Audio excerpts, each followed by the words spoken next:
नमस्कार, मी पंजाब डक. आज आहे 29 जून 2026. काल आम्ही 28 जूनला 10 एकर पेरलं आणि 8 एकर राहिले. तर आज देखील तुम्हाला सांगतो इन्व्हेज कंपनीचे 108 हे जवळपास 8 एकर आज पेरायलो. दरवर्षी पेरतो. कशामुळे तुम्हाला सांगतो 3 वर्षापासून हे जे 3 एकरचं ढेलं आहे इथं दरवर्षी आम्हाला काय व्हायचं 50 कट्टे व्हायचे. पण ह्या 3 वर्षापासून काय झालं 80 कट्टे झाले 3-3 एकरमध्ये. म्हणजे एकरी आम्हाला जवळपास 15 क्विंटलचा उतार आला आणि दरवर्षी 10 क्विंटलच येत होतं. मग त्याच्यामुळे काय करतो जी चांगली तीच जात निवडतो आणि शेतकऱ्याला सांगू इच्छितो स्वतः अनुभव आहे. त्याच्यामुळे वाटल्यास बघायचं असलं तर कधी 18 एकर सोयाबीन आहे आपली ही 108 आहे सगळी. शेतकऱ्यांना सोयाबीन पेरत असताना सगळ्यात महत्वाचं जमिनीमध्ये ईद बरोबर असली तर ती तपासून पेरणी करा.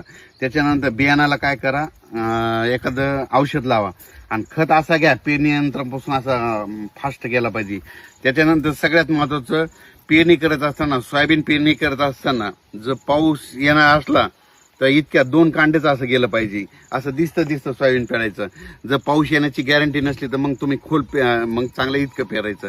पण पाऊस येणार आहे असलं तर सगळ्यात महत्वाचं आपलं 2 कांडे असं हे ढोबळ मानाने हे गणित लक्षात घ्यायचं. आणि शेतकऱ्यांना यावर्षी देखील 108 पेरायलो. 3 वर्षापासून हीच पेरतो कारण की याच्यामध्ये दम आहे. आतापर्यंत जितक्या जाती पेरल्या मी आतापर्यंत काय करीत असतो अभ्यास करतो म्हणून स्वतःच्या शेतात जे चांगले येतं ते पेरतो आणि मला याचा अनुभव आहे म्हणून यावर्षी इथं पेरायला वाटल्यास बघा 18 एकरचा प्लॉट आहे. या ठिकाणी इथं 10 आहे त्या तिथं वरती सगळीकडे हीच सोयाबीन पेरलेली आणि पुन्हा आणखीन 2-3 जाती वेगळ्या केलेल्या आहेत. म्हणजे पांढऱ्या फुलाची जात आहे लवकर येणारी. याला पांढऱ्या फुलाला भाव बी पण जास्त भेटतं. याच्यावर येलो मोजेक येत नाही, खोडकिडा लागत नाही, चक्री भोंगा लागत नाही. खूप चांगली स्वतः अनुभवलेली म्हणून ही पेरत आहे. नसा पहिले आतापर्यंत सगळ्या विद्यापीठाच्या जाती करून बघितल्या पण मला जे अनुभव आला 108 म्हणून मी 108च पेरायलो. आणि मी कारण की पेरणार आहे कारण की मला दरवर्षी हिच्यातच विजय भेटलेला आहे.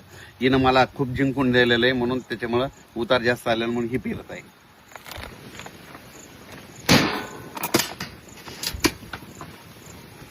तुझ्या